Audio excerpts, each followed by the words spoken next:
I went there to fix my husband's cracked phone screen, a simple Tuesday chore, but the young technician, Alex, a family friend, locked the front door behind me. He didn't talk about screens or circuits. Instead, he looked me in the eye and said just 6 chilling words: "Cancel your cards and change the locks." I thought it was a terrible joke, but then he showed me the phone. What I saw wasn't an embarrassing text or a secret photo. It was a scheduled message, a cold clinical plan for my own death, set for just 3 months from now, written by the man I'd slept next to for 41 years. Everything I thought I knew, my life, my marriage, my safety, shattered in that moment. Before we continue, please take a moment to leave a comment telling me where in the world you're watching from. And please hit that like button for me right now and subscribe to my channel. We're building a community of people who know it's never too late to heal and find the truth. Now, back to my story. My name is Christy Robbins, and I'm 63. I stared at Alex, the fluorescent lights of the repair bay glinting off his reading glasses. The smell of solder and burnt plastic usually felt safe, familiar. Today, it felt like the metallic scent of danger. "Alex, please, what are you talking about?" My voice sounded steady, a testament to decades spent as a librarian, where the greatest crisis was usually a misfiled decimal. He didn't answer with words. He simply picked up the phone I'd brought in, Wallace's phone, the one with the cracked screen I'd finally decided to get fixed this morning. Wallace, a man who loathed disruption, had been pacing last night, checking this very device with a jumpiness I'd excused as billing issues.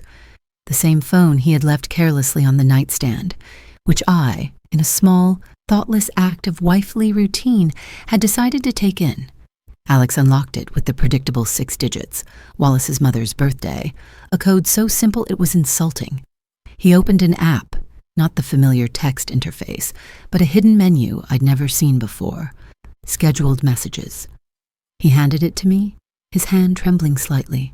His eyes, usually kind, were filled with a horror that mirrored the freezing dread starting to creep into my own soul. The phone felt impossibly heavy, a simple block of glass and metal that now held the complete, crushing weight of 41 years of deception. I gripped it, my fingers tight against the cool, smooth surface of the newly repaired screen. There were 7 messages, all queued to send automatically over the next 3 months, all addressed to a single initial. Lila. I read the first one, my vision blurring, then forced myself to focus on the cold clinical text. "The life insurance policy is in the safe. Combination 32-18-7. Death benefit is $750,000. Christie's signature is on file with the company. They won't question it." I read the second, and the floor of the repair shop truly did seem to tilt. "I've been documenting her memory issues with Dr. Reynolds. He's agreed she's showing early signs of dementia. This establishes a pattern if anyone asks questions later." The breath caught in my throat, a dry, ragged gasp that didn't sound like it came from me. My supposed memory issues. The vague comments Wallace had started making to our friends over the last few months. The little moments of confusion I hadn't even known I was exhibiting. It was all a setup, a carefully constructed narrative of my own decline. I sank onto a nearby stool, my legs suddenly unable to support the weight of this monstrous realization. The clinical detachment of the messages was what terrified me most. It wasn't the passionate rant of a cheating man. It was a detached, financial plan, laid out like a blueprint for a construction project, or in this case, for my eradication. I scrolled through the rest, each one a hammer blow to the life I had known. "The will leaves everything to the kids, but I'm the executor. I'll control distribution. Once probate clears, we can access everything without suspicion. 6 months, maybe 8. 6 months." That was the timeline for his freedom, his financial windfall, built upon my grave, and then the last message scheduled for January 12th, 3 months from today. "It's done. The funeral was yesterday. Everything went as planned. I'll see you in Boca next week. The condo is ready. Our new life starts now." January 12th. I looked at the date on the phone screen. October 8th. In his mind, in his cold, calculated plan for his future. I had only 96 days left to live. The horror gave way to a surge of pure, white-hot fury.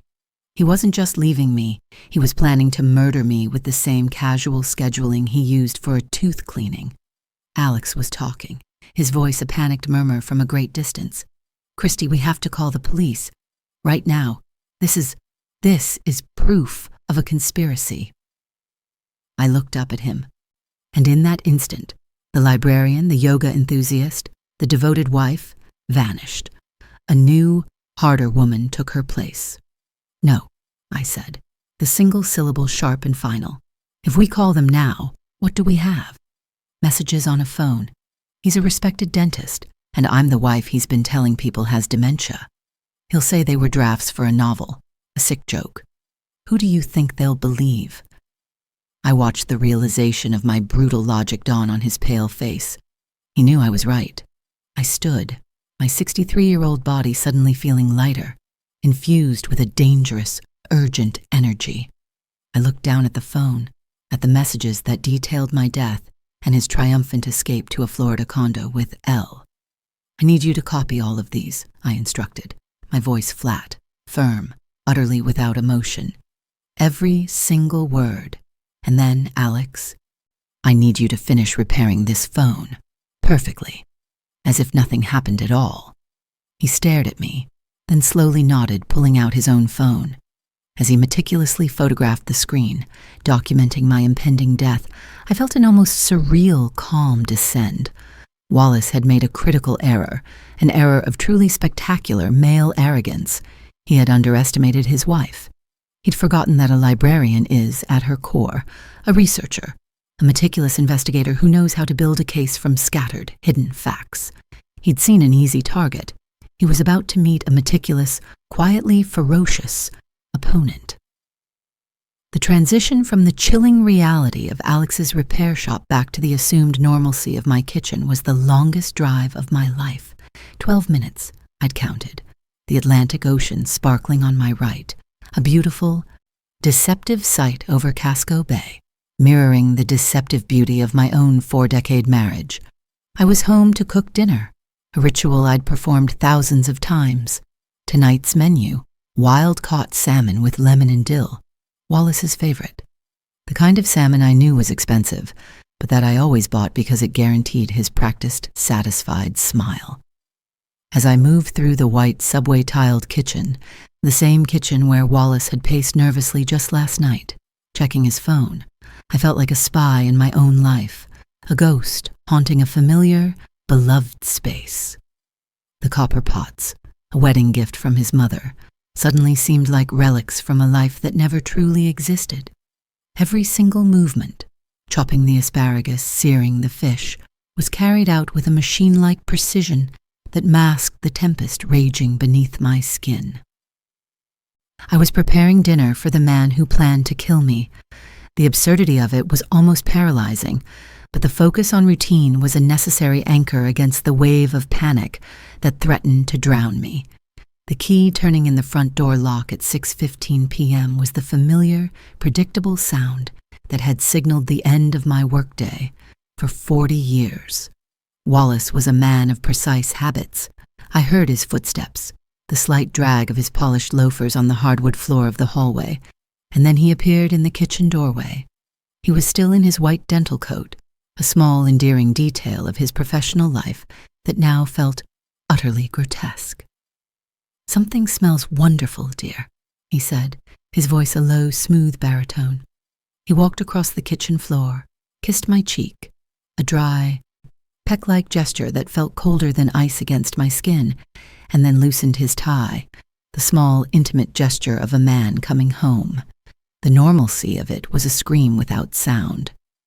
"How was your day?" I asked, turning to face him, the spatula in my hand feeling like a ridiculous, inadequate weapon. My voice was level, the placid tone of a librarian perfected over 40-plus years of avoiding emotional excess. This was the first test, the crucial moment of his arrogance versus my calculated performance. "Long," he sighed, moving to the refrigerator to pull out a beer.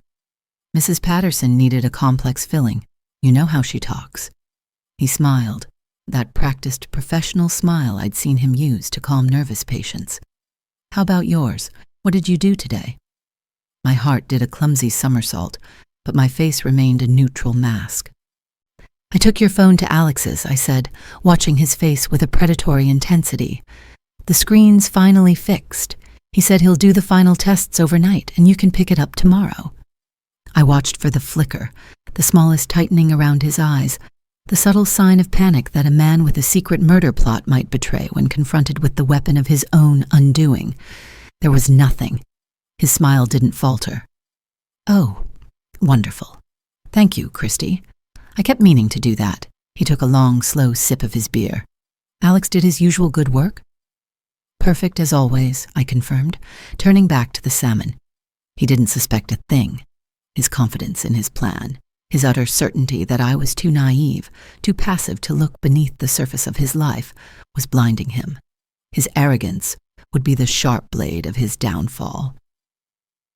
We ate dinner in the dining room, just the two of us at the long mahogany table that had once been the center of our family's chaotic life. Wallace talked about the Red Sox, about a new dental assistant, and about our son, Elias's upcoming visit for Thanksgiving.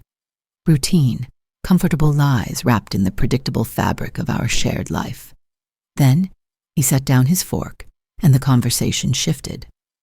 "Actually, Christy, I've been thinking about the holidays. Maybe this should be our last big gathering here." My internal alarm bells began to clang, a low, insistent warning. The groundwork, I thought. He's laying more groundwork. "Before what?" I asked, my voice still light, but an icy knot beginning to form in my stomach. "Before we get too old for this big house," he said, reaching across the table to pat my hand with a sickening tenderness. "I've been thinking we should downsize, less maintenance, and honestly, I've been worried about you. The stairs, your memory lately. I think something smaller might be better." My memory. There it was, the narrative he'd planted with Dr. Reynolds, the one he'd documented in his scheduled messages. He was building his case for my eventual incompetence, my necessary decline. How many other people had he told? How long had this calculated construction of my weakness been going on? "My memory is fine, Wallace," I said quietly, meeting his gaze. He offered the patronizing, practiced smile. "Of course it is, dear. I just want what's best for you, for us." After dinner, he retreated to his study, his fortress of financial records and dental journals, a room I rarely entered. I cleaned the kitchen with the same sterile precision I'd used to cook. Then I went upstairs to our bedroom, the room we had shared for 41 years. I looked at the queen bed, the wedding photos on the dresser, the stack of my mystery novels. Which side of the bed would Elle sleep on once I was dead? I sat at the small writing desk, pulled out my laptop, and began the work of a researcher. Wallace was a creature of habit, and habits, I knew, left patterns. The investigation had begun. I was going to find Elle. Finding Elle was the immediate imperative, the first domino that had to fall in dismantling his masterpiece of betrayal. Wallace had been lazy, supremely confident in my domestic inertia. He'd never bothered to change the password I'd known for years, his mother's birthday, the same as his phone code, the combination to the safe. It was a digital key that unlocked his entire life, a life he thought was hidden behind my unsuspecting eyes. His main email inbox was a desert of normalcy. Golf tea time confirmations, dental supply orders, investment firm newsletters. No love letters, no passionate correspondence to a secret lover. I scrolled back through months, then 6 months, looking for an L that wasn't a legitimate contact. Nothing. I checked the sent folder, the deleted items, the spam traps. The hours melted away, the house settling around me into the familiar sounds of midnight, the distant hum of the refrigerator, the soft snoring that emanated from the sleeping man beside me, the man who believed I was safely oblivious, tucked into bed beside him. At 11:00 p.m., my persistence paid off, proving once again that a librarian's patience is a terrifying thing.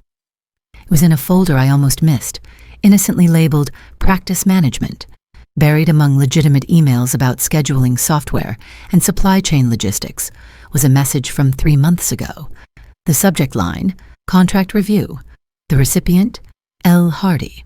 The body of the email was brief and clinical. The contract is ready for your review. Once this is finalized, we can move forward with the partnership. I've attached the financials you requested. As you can see, the practice is quite profitable, more than enough for both of us. Partnership. L. Hardy wasn't just a lover. This was business. A cold, calculated financial alliance. I opened the attachment, a detailed financial statement of Wallace's dental practice.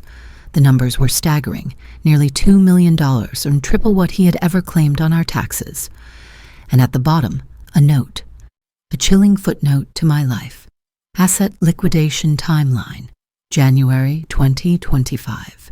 January, the month I was supposed to be dead. A fresh wave of nausea washed over me, colder than the realization of the murder plot itself. This was bigger than a midlife crisis and a cheap fling. I searched for more emails from L. Hardy, finding 7 others, all carefully hidden in that same innocuous folder. The story began to develop, emerging like a photograph in a dark room. Lauren Hardy, a 42-year-old business consultant specializing in medical practice acquisitions, hired 6 months ago. The initial emails were professional, discussing valuation and potential buyers. But by the 3rd email, the tone had shifted, a sickening intimacy creeping into the text. I appreciate your discretion regarding the personal aspects of this transition. As we discussed, a clean break from your current situation will make the sale and relocation much simpler. I'm looking forward to our new arrangement. Current situation, he meant me. And then, the undeniable proof, an email from August. I've reserved the condo in Boca Raton. 2 bedrooms, ocean view, as you requested. We can close on it as soon as your affairs here are settled. I'm attaching the listing photos. I think you'll approve. I clicked the attachment, a luxury condominium, all white marble and floor-to-ceiling windows overlooking the Atlantic. A price tag of $2 million to be purchased with the proceeds of Wallace's practice sale and my life insurance policy. He wasn't simply running away. He was funding a lavish new life built on a foundation of betrayal and murder. I took screenshots of everything: the contract, the financial statements, the condo listing, and emailed them to myself at an address Wallace didn't know about. I cleared my browser history, leaving no digital trace of my trespass. It was past midnight when I finally climbed into bed beside my sleeping husband. He snored softly, one arm instinctively flung across my pillow. I lay rigid in the darkness, listening to the man who planned to kill me breathe. The question was no longer if he was a monster, but how I could expose him without becoming his final and tragic victim. The arrogance of his planning, the meticulously scheduled messages, the hidden financial documents meant he had laid a trail. Now, I just needed to follow it to its deadly end. The next morning, I drove to the Portland Public Library, my workplace for 37 years. I knew every resource, every database. But more importantly, I knew the people. Marian Andrews, the head reference librarian and my friend of 20 years, looked up from her desk, her face crinkling in a familiar, welcoming smile. "Christy, what brings you in? Missing us already?" "Can't stay away," I said, smiling back, forcing the lightness into my voice. "Marian, I need a favor. I need to research someone quietly. No paper trail. Completely off the books." Marian's librarian instincts kicked in instantly. Her expression sharpened, her professional focus cutting through the cheerful pleasantries. She led me to her small, windowless office. I told her a carefully curated half-truth, a financial suspicion, a potential business partner trying to swindle Wallace as he planned retirement. I didn't mention murder. Not yet. That truth was too monstrous to speak aloud. "Lauren Hardy," Marian repeated, typing into her computer. "Let's see what the internet doesn't want us to know." I was about to find out that Lauren Hardy was far more than a business partner or a lover. She was a meticulously organized predator, and she had a history. Marian was a research powerhouse, and over the next 3 hours she constructed a profile of Lauren Hardy that was cold, efficient, and damning. Lauren was 42, based out of Boston, but traveled frequently. She was a business consultant, divorced, no children. Her LinkedIn profile confirmed she had recently relocated to Portland to oversee a significant new acquisition. I watched as Marion clicked through property records. "She's local?" I asked, the information chilling me. "Very local," Marion confirmed. "Bought a condo downtown 6 months ago, Pearl Street. Paid cash, $800,000. $800,000, the exact sum Wallace had already siphoned from his practice's accounts and promised her in the partnership email. Wallace hadn't just found a lover, he'd found a leech, a predator he was happily funding to facilitate my murder. Marion, sensing the urgency beneath my polite facade, dug deeper. By noon, she had traced Lauren's financial history through public registries. The woman was swimming in debt. Her previous consulting business had failed spectacularly 2 years prior, leaving her with outstanding loans and creditors. The purchase of the Pearl Street condo had been orchestrated through a shell company, and the money, Marion's eyes widening as she found the definitive transfer, had come directly from an account belonging to Wallace's dental practice. "Christy," Marion said carefully, her voice low with concern, "this woman appears to be embezzling from your husband's practice. Or he's funding her," I finished, the realization a sickening, bitter taste in my mouth. Wallace had given Lauren Hardy $800,000. He'd promised her another $2 million. He was planning to murder me for money, but the woman he was running to was already bleeding him dry. The pieces were beginning to fit into a terrifying, larger picture. "There's something else," Marion whispered, dropping her voice even lower. "Court records. Lauren Hardy was investigated for elder fraud in Massachusetts 3 years ago. A client accused her of manipulating him into signing over his assets. The case was dismissed due to lack of evidence, but Christy, she has a pattern. Elder fraud. I was 63. Wallace was 65.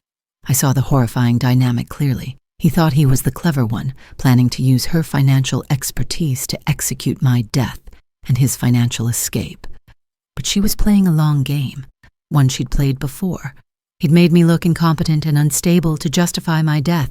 She was, undoubtedly, building a parallel narrative to justify his eventual downfall. He thinks he's using her. She's planning to take everything from him, too. The phone on my hip vibrated. Wallace's number. The sound was a jolt of pure adrenaline.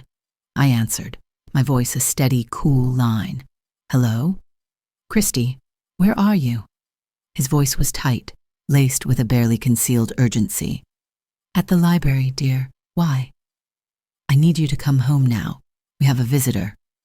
My stomach plummeted. "Who?" There was a pause. A significant beat of silence that felt louder than a shout. "Dr. Reynolds stopped by because you were too anxious to come into the office. He's agreed to a brief house call to review the cognitive screening he says he has on file." The office tilted. "He's making his move." "I haven't had a cognitive assessment, Wallace," I stated, the words clipped and flat. "Yes, you have, last month. Don't you remember?" His voice took on that slick, patronizing tone. "Christy, this is exactly what we're concerned about.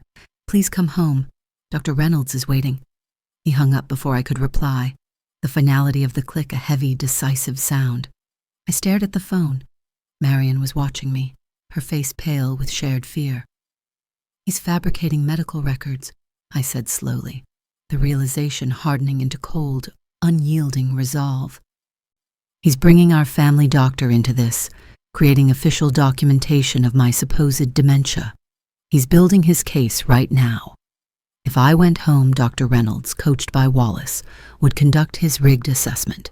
He would create the paper trail showing I was incompetent, and once that trail existed, once I died, my death would be ruled expected.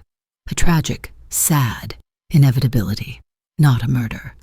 That was his method. Not violence, not a crude, bloody crime, but a slow, documented decline that would make my passing seem tragically normal." "What are you going to do?" Marion asked, her hands shaking. I stood, steadied myself against the edge of her desk. "I'm going home," I said, a dangerous calm settling over me. "And I'm going to take that cognitive assessment. and I am going to pass it perfectly." I looked at Marion, my eyes filled with the cold fire of a woman fighting for her life. And then, I'm going to find out every single detail of their plan, and I'm going to dismantle it, piece by careful piece. The drive back to my house on Munjoy Hill was a study in controlled fury. I passed the usual charming sights of Portland, the lighthouse, the busy coffee shops, and saw only a grotesque stage set for my own undoing. Dr. Reynolds's silver Mercedes was parked in my driveway, a physical sickening confirmation of the trap Wallace had sprung. I pulled in beside it, took a deep breath, and checked my appearance in the rearview mirror. Neat, composed, and utterly, convincingly sane. I walked into my house, my heart a frantic drumbeat beneath my composed exterior, to find my husband and my doctor waiting in the living room. On the coffee table between them sat a manila folder, boldly labeled Cognitive Assessment, Christy Robbins. Wallace smiled at me. "There you are, dear. Dr. Reynolds has some concerns he'd like to discuss." I moved across the room and sat in the armchair across from them, the air thick with unspoken accusation. I was completely aware of the script Wallace wanted me to follow, the slightly confused, perhaps anxious wife who was grateful for the intervention. But I had my own script. Dr. Reynolds opened the folder, his expression a practiced blend of professional concern and avuncular kindness. "Now then, Christy," he began, pulling out a series of papers. "Your husband brought you in last month for some routine cognitive testing. Do you remember that?" I looked him directly in the eye and lied with the unwavering conviction of 41 years of practice. I had to establish immediate control, a subtle, intellectual dominance that would unnerve him. The cognitive assessment began, a series of seemingly simple questions designed to make a person fumble under pressure. Wallace watched me with barely concealed anticipation, waiting for me to fail. "What year is it, Christy?" Dr. Reynolds asked. 2024, October 8th, a Tuesday, I replied, my voice clear. I went further, an unexpected thrust. "You're wearing the blue tie your wife gave you for your birthday last month, Doctor. I was at the party, and you had salmon for dinner last night, because I can smell the faint dill on your breath when you lean forward." Dr. Reynolds blinked, momentarily thrown off. Beside him, Wallace's jaw tightened almost imperceptibly, the first crack in his confident facade. The assessment continued for 40 grueling minutes. I was polite, sharp, and perfectly correct, reciting number strings backward, drawing perfect clock faces, recalling lists with effortless precision. "Well," Dr. Reynolds finally said, closing his folder with a decisive, but clearly unsettled, snap. "Your cognitive function appears completely normal today, Christy. Perhaps there was an error in the previous testing." "Perhaps there was no previous testing," I said, my voice dropping, quiet and lethal. The room went silent. Wallace's hands clenched the armrest of his chair. "Christy, you're confused," he began, his voice taking on a worried edge. "No, Wallace, I'm not." I turned back to the doctor. "Doctor, I've never been to your office for cognitive testing, yet you have a folder with my name on it, full of fabricated results. I'd very much like to know how that happened." Dr. Reynolds's face flushed. I picked up the folder. "This is dated September 12th. On September 12th, I was in Boston at a library conference. I have hotel receipts, conference attendance records, and photographs with colleagues. I wasn't anywhere near your office." I tapped the letterhead. "These aren't even your forms, Doctor. The letterhead is subtly wrong. Your practice is in Suite 204. This says Suite 240. Someone created these documents, and they weren't careful enough."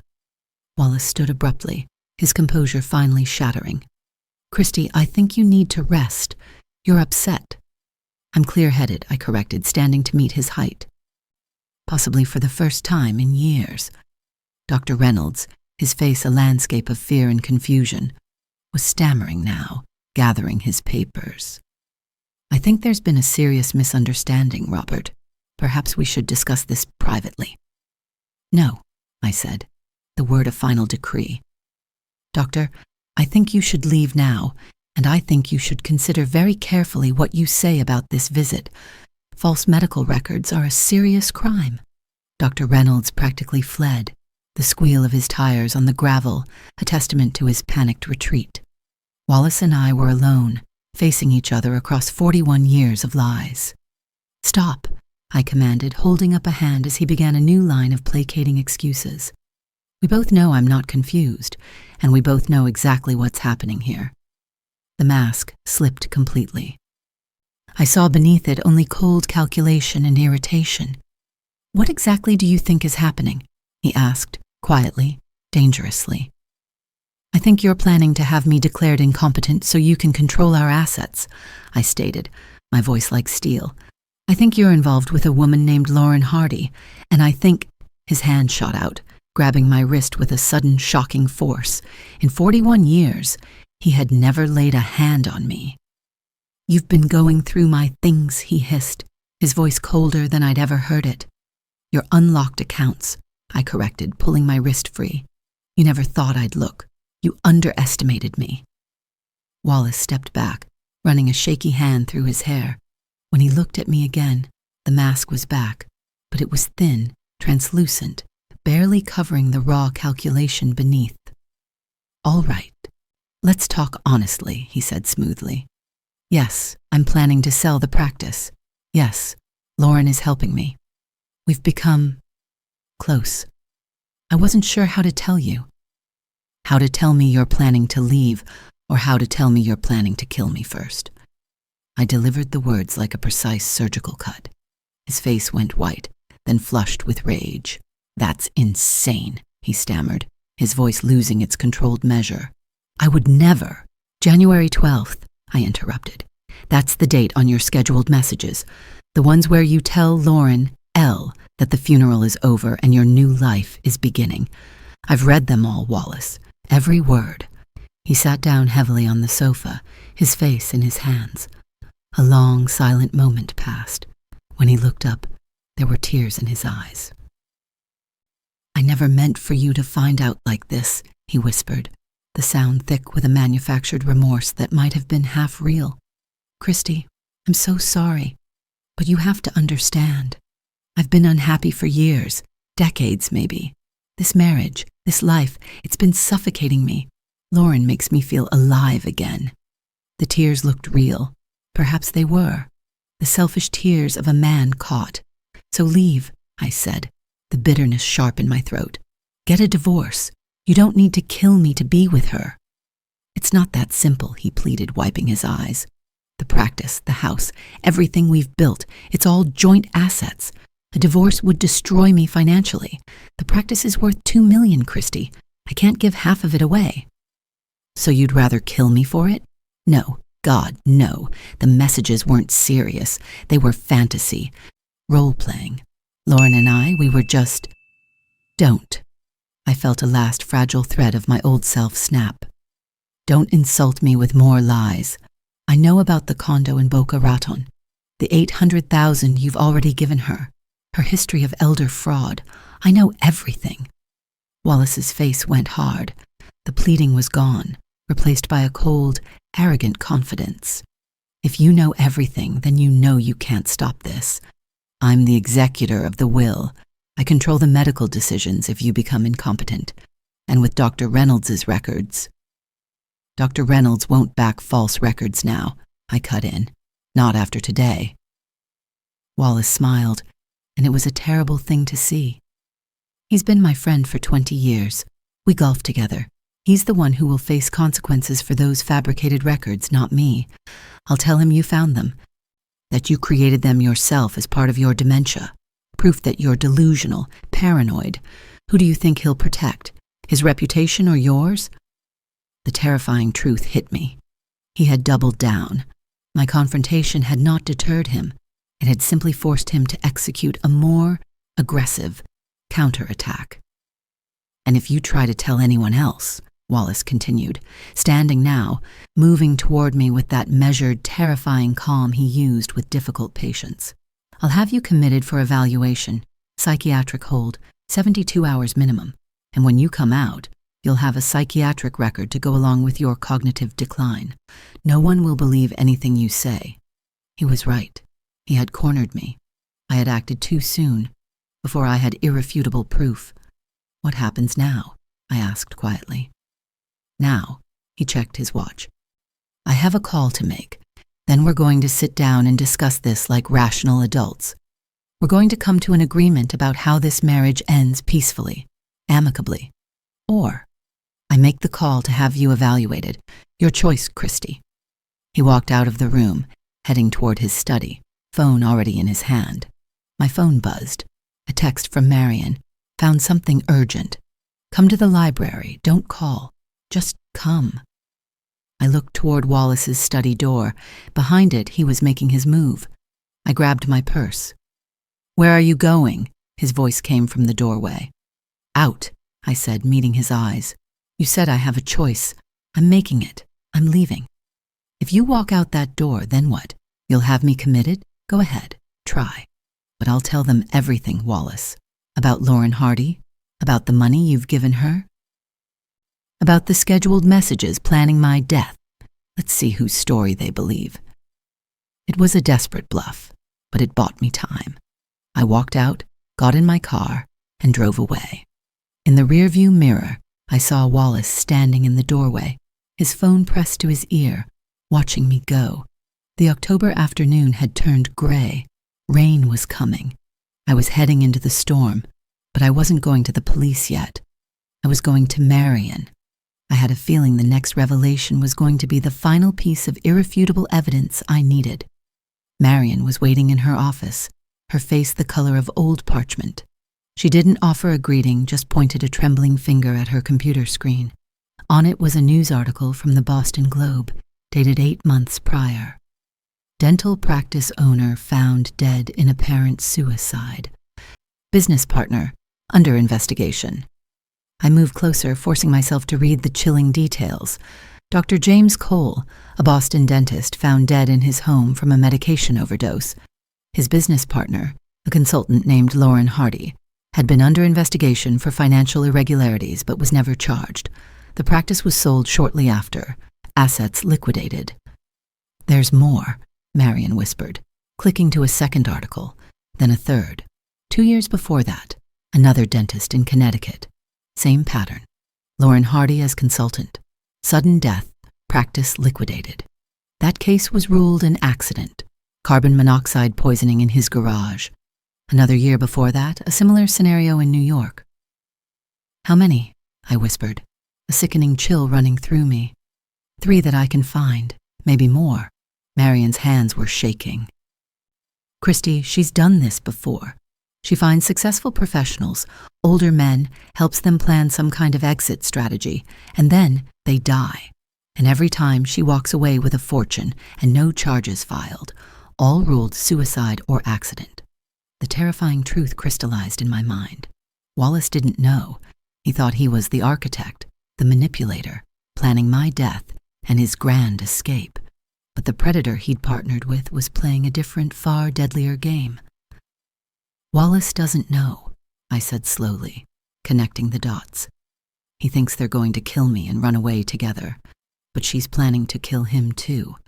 After he kills me, she'll make it look like a murder-suicide, guilty husband, dead wife, tragic end, and she walks away with all the assets, using his guilt and subsequent death as the perfect cover.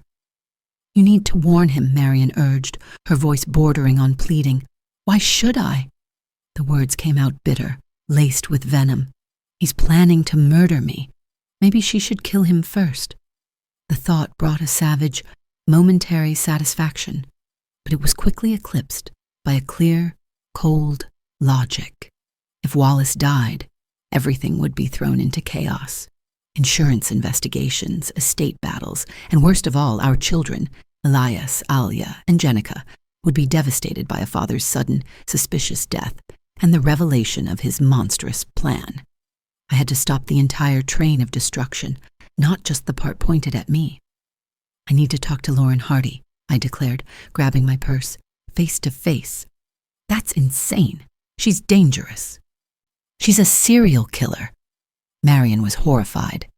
She's never been caught, I reasoned, the cold logic of my desperation guiding me. Which means she's meticulous. She won't risk exposure by doing anything to me directly, not in public. I have to find out what her immediate next move is and use the knowledge that she's a serial killer as leverage against her. I need to play her game. I looked at my friend. Where does she live? Pearl Street, you said. Lauren Hardy's condo was in a sleek, converted warehouse, all exposed brick and floor-to-ceiling windows overlooking the harbor, a monument to the stolen wealth of her previous victims. I buzzed her apartment. A smooth, cultured voice came through the intercom. Yes? Miss Hardy, my name is Christy Robbins. I believe you know my husband Wallace. I'd like to speak with you. A long, significant pause. Then, come up, 4th floor. The elevator climbed slowly, each inch bringing me closer to a known killer. The doors opened, and she stood in the doorway. Lauren Hardy was beautiful, not in an obvious way, but with a sharp, magnetic intelligence in her eyes that I recognized instantly. She was a predator, and she was very, very good. Mrs. Robbins, she said, stepping aside to let me into the minimalist, expensive space. I've been expecting you.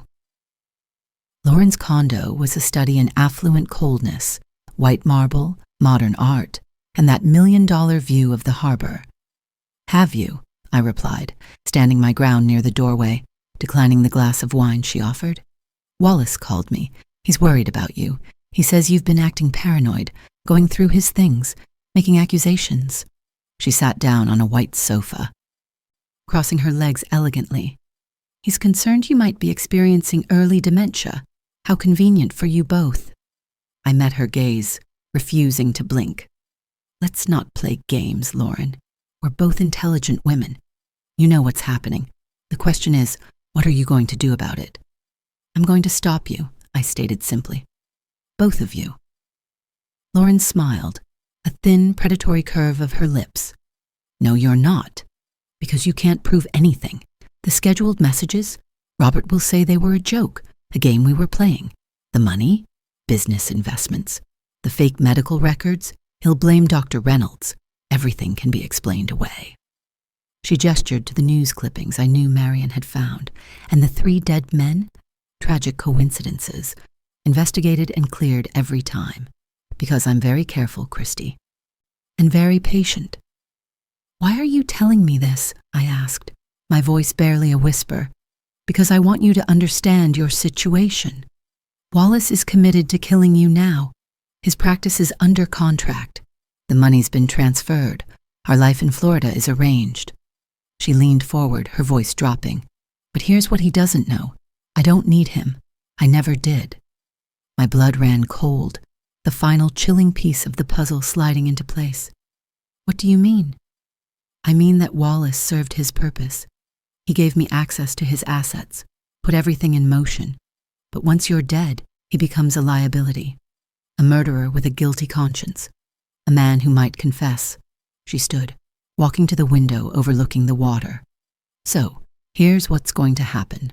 Wallace is going to kill you, however he's planned it.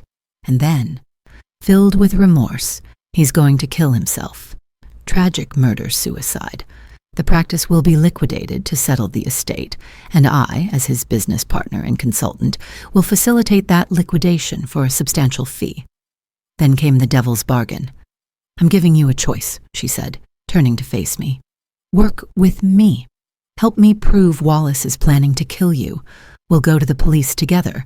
You, the concerned wife. Me, the worried business partner. We'll turn him in, save your life, and he'll go to prison. The practice will still need to be sold, but you'll be alive to benefit from it. You split the sale proceeds with me. 1 million for you, 1 million for me. You get to live. I get paid. Wallace goes to prison. Everyone wins, except Wallace. Of course. I stared at the woman who had killed 3 men and was now offering me survival at the price of betrayal. My phone buzzed, a text from Wallace. Where are you? We need to talk. Come home. Lauren saw me read it. He's getting impatient, making his move. She checked her watch. You have until midnight. After that, I call Wallace and tell him you came here, that you know everything, that he needs to act immediately. Her smile was cold, final. Choose wisely, Christy. Your life depends on it. I walked out of that condo and back into the cold October rain, my phone buzzing with another worried text from my husband. I had 8 hours until midnight. 8 hours to decide whether to trust a serial killer or face my murderous husband alone. 8 hours to figure out a third way. I didn't go home. I drove instead to the Eastern Promenade, the long, windswept stretch of park overlooking Casco Bay. I sat on a rain-slicked bench, the cold air cutting through my coat. Wallace wanted me dead. Lauren wanted Wallace dead, and now she wanted me dead too because I knew too much. 2 predators closing in. My phone rang. Elias, my oldest son. I answered, my heart sinking at the sound of his strained voice. "Mom, where are you? Dad called me. He's worried sick." "I'm fine, Elias. I just needed some air. He says you've been acting strange, paranoid. He mentioned something about fake medical records." Wallace was already running his plan B, planting the seeds of my instability with our children. "Elias, listen to me very carefully. Your father is lying to you." The skeptical silence on the other end was heartbreaking. "Mom, no. I have proof. On September 12th, your father had medical records created, claiming I was at Dr. Reynolds' office for cognitive testing, but I was actually in Boston at a library conference. I have receipts, photos, conference records. Someone is trying to make me look incompetent when I'm not. He's planning to leave me. There's a woman, Lauren Hardy. He's selling the practice, and he needs me declared incompetent so he can control everything without a messy divorce." A longer pause this time. "Mom?" Elias's voice was wavering with doubt and fear. That's crazy. Is it? Or does it explain everything that's been happening?" I pleaded. "Just come to Portland. Look at the evidence I have, then decide what you believe. But don't tell your father we talked." I hung up, then called Marion. "I need everything you found on Lauren Hardy, all of it, and I need you to help me document everything, every email, every transfer, every piece of evidence, organized, dated, cross-referenced, in the next 2 hours." We worked in Marion's office, the library quiet around us. She printed the emails, the financial records, the news articles about Lauren's previous victims. I wrote a detailed timeline of every discovery, every confrontation. We organized it all into a single thick folder, evidence. "This is enough to go to the police," Marion insisted, looking at the assembled documents. "No, it's not," I replied, closing the folder. "Everything here can be explained away. The emails are business. The money is an investment. The scheduled messages are a joke. I need something irrefutable, a confession. An action so clearly criminal that no one can deny it." At 9 p.m., an hour before Lauren's deadline, I called her. "I'll do it," I said, my voice carefully controlled. "Your plan? I'll work with you, but I want guarantees. Coffee house on Congress Street, 10 p.m., no public place." "All right," she agreed instantly. "Come alone." I didn't. Marion followed at a distance, sitting at a separate table with her laptop, ready to document. Lauren arrived exactly at 10 at show, sliding into the booth across from me. "So, you've decided to be smart?" she said, ordering a cappuccino. "I've decided to stay alive. That's not the same thing." She pulled out a folder of her own, equally comprehensive, detailing Wallace's transfers to her, the fake medical records, the scheduled messages. "We go to the police together tomorrow morning. 2 credible witnesses. They'll arrest him immediately. You get the money, I get my fee. Everyone walks away clean." "Except for the 3 men you killed," I countered. Her smile didn't waver. "I didn't kill anyone. 3 men died. I had nothing to do with it. No evidence, no charges." My phone buzzed. She glanced at it, and a flicker of something, not panic but a tightening of her control, crossed her face. "What is it?" I asked. "Wallace. He's getting nervous, making moves." She typed a response, set down the phone. "He's asking me to come to your house. Says he needs help with something. He's planning to do it tonight, Christy, and he wants me there to help stage it, make it look like an accident." The coffee shop suddenly felt too cold, too exposed. "Then we call the police now," I insisted. And tell them what? That your husband texted his business partner? That's not a crime. Lauren stood. No. Tomorrow morning we go in together with evidence. Tonight you stay somewhere safe. A hotel. Don't go home. She left, disappearing into the dark. I pulled the small digital recorder from my purse, a library audiobook recorder I'd borrowed. Did you get it, Marion? Every word. She confessed to working with Wallace. She confirmed his plan to kill you. That's different. It's a start. I pocketed the recorder. Now, I go home. Christy, she said Robert's planning something tonight. Marion's voice was frantic, which means I need to be there to stop it and to document it. I drove home, my hand steady on the wheel despite the storm of fear and adrenaline churning inside me. Wallace's car was in the driveway. The house was dark except for a light in the kitchen. I walked inside, every sense heightened, the familiar space now a hostile environment. Wallace, I called. In the kitchen, dear. I found him at the table, a bottle of my favorite expensive Pinot Noir open, 2 glasses poured. He smiled when he saw me. Warm, familiar, deadly. I was worried, he said. I'm glad you're home. Are you? I asked, not moving, looking at the 2 glasses. What are we celebrating? We're resolving things. I know you've been scared, confused. I know you found some things that worried you, but I can explain everything. If you'll just sit down and listen. I remained standing. Where's Lauren? His hand tightened on the wine glass. She's not coming, is she? You texted her, asked her to come help you, but she didn't respond because she's done with you. Wallace, she got what she wanted. And now you're alone with a wife who knows everything and a murder plot that's falling apart. Wallace set down his glass very carefully. The mask was completely gone. How much do you actually know? He asked, his voice low and devoid of warmth. Everything. The messages, the money, Lauren's history, the 3 men she killed, your plan to make my death look like an accident. I pulled out my phone. And I've recorded all of it. Evidence, proof, enough to send you to prison for conspiracy to commit murder. He went white. You're bluffing. Am I? I played back Lauren's voice from the recorder in my purse. He's planning to do it tonight, Christy, and he wants me there to help stage it. Wallace's face flushed with rage. You've ruined everything, he said quietly. 41 years. And you've ruined it all in 2 days. I ruined it. You planned to murder me. I planned to be free. Free from this suffocating marriage, this boring life, this prison of responsibility.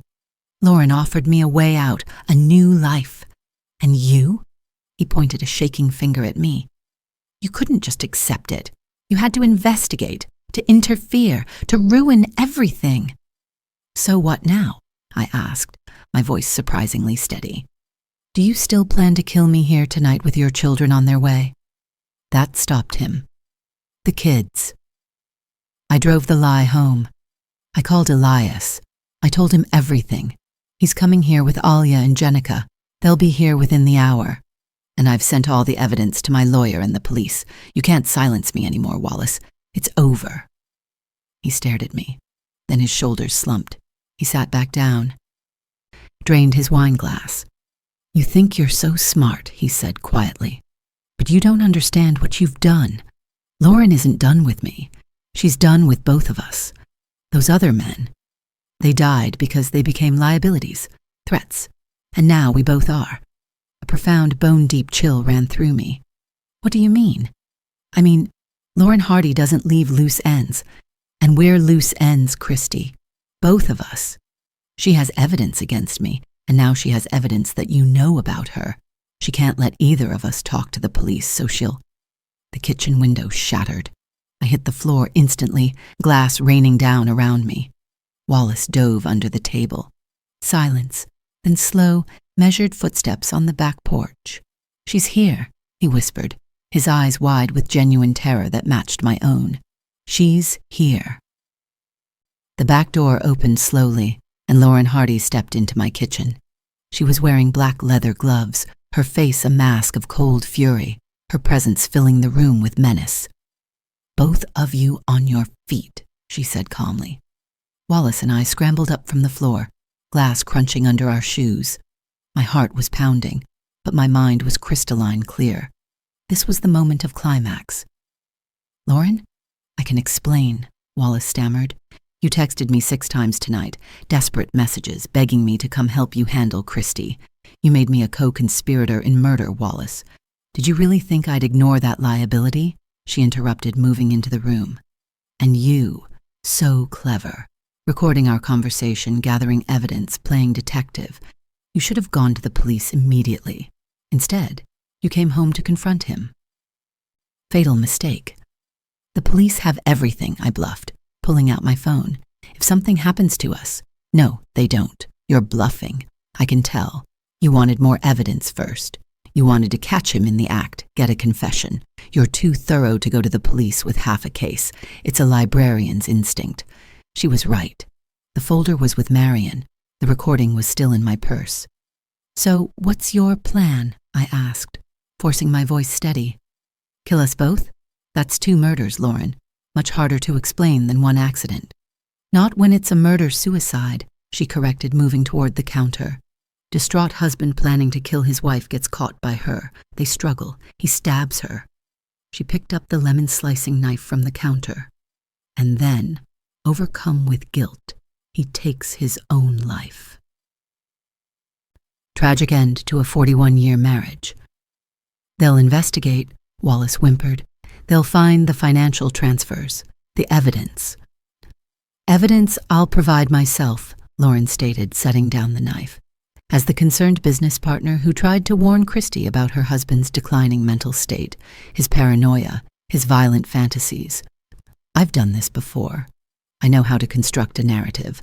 The question is, which of you dies first? She was enjoying this, the ultimate position of power, and I realized my advantage. She was arrogant. "You've made a mistake," I said quietly. "Have I?"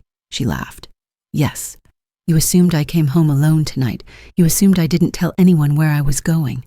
I held up my phone so she could see the screen. "I've been on an open call with Marion Andrews at the Portland Public Library for the past 20 minutes. She's heard everything, every word you've said." Lauren's smile faltered for a second, a hairline fracture in her mask. "You're lying." I hit the speaker button. "Marion, are you there?" Marion's voice filled the kitchen, thin but clear through the phone speaker. "I'm here, Christy, and I've recorded everything. Lauren Hardy, I'm calling the police right now on my other line. They're on their way." Lauren's face went white. She lunged for the phone. In that moment of pure instinct, the quiet wife vanished forever. I grabbed the hot coffee from my mug and flung it directly into her face. Lauren screamed, stumbling backward, her hands going to her eyes. Wallace lunged for the knife, but I got there first, sweeping it away. "Out!" I yelled at Wallace. "Front door now!" We ran through the house, past 41 years of family memories, out the front door, into the cold October night. Behind us, I heard Lauren recovering, cursing, crashing through the kitchen. Wallace fumbled hysterically with his car keys. "She'll kill us." "No, she won't. Not now. Not with witnesses and recordings." I grabbed his arm. "We need to get to the police station right now before she runs." We got into his car, but his hands were shaking too badly to drive. So I drove. The 63-year-old librarian, a woman who had just fended off a serial killer and her murderous husband, driving us down Munjoy Hill toward the police station on Middle Street. I called Marion back. "Are the police really coming?" "On their way to your house." I called them the moment Lauren admitted to planning murder. They've been listening to the recording. I pulled into the police station parking lot, the beacon of its lights signaling the end of the chase. Within minutes, we were in an interview room, the chaos of the kitchen replaced by the sterile calm of a police station. Marion arrived quickly, clutching the folder and the recording device. Detective Melissa Morgan looked at the assembled evidence, the scheduled messages, the financial transfers, the fake medical records, the article clippings, and my recording of Lauren's chilling confession, with growing shock.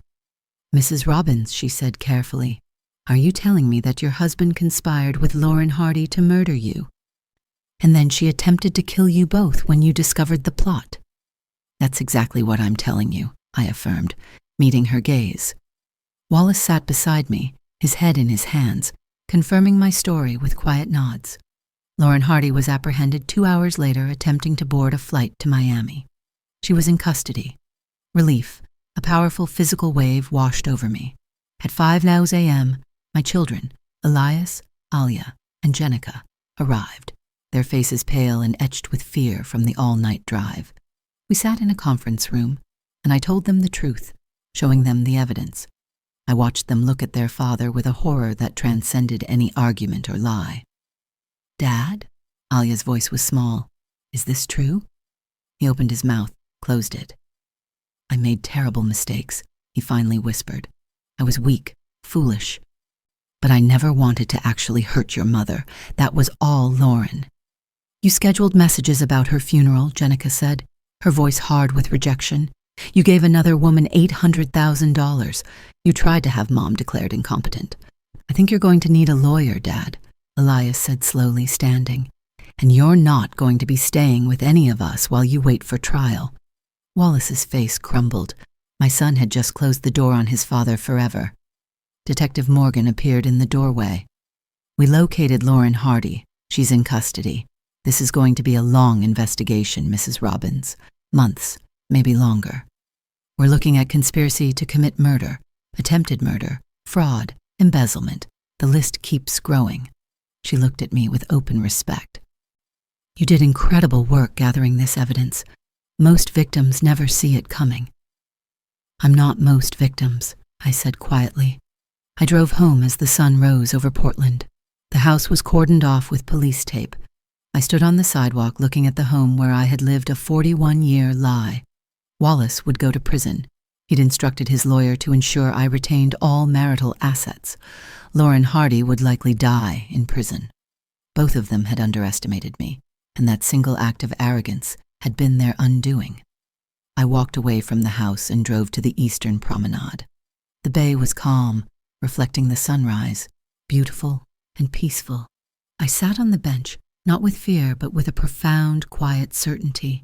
I had survived, not through luck, but through intelligence, patience, and the refusal to be the victim everyone assumed I'd be. 3 months later, the divorce was finalized. I kept the house, the retirement accounts, and the proceeds from the practice sale. 6 months after the incident, I sold the Victorian on Munjoy Hill, accepting the offer from a young family who wrote a letter about raising their children there. I bought a new condo downtown, smaller, with a magnificent view of the harbor.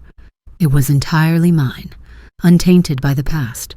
I started yoga teacher training, something I'd always put off. I volunteered at the library.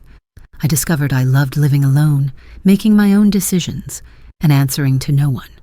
1 year after that fateful October night, I stood on my balcony overlooking Casco Bay, the air smelling of salt and possibility. I wasn't Wallace's wife, or the murder plot survivor, but simply Christy Robbins, 63 years old, stronger, braver, and more capable than I had ever known. Survival wasn't just about staying alive. It was about refusing to let anyone define who I was or what I was worth.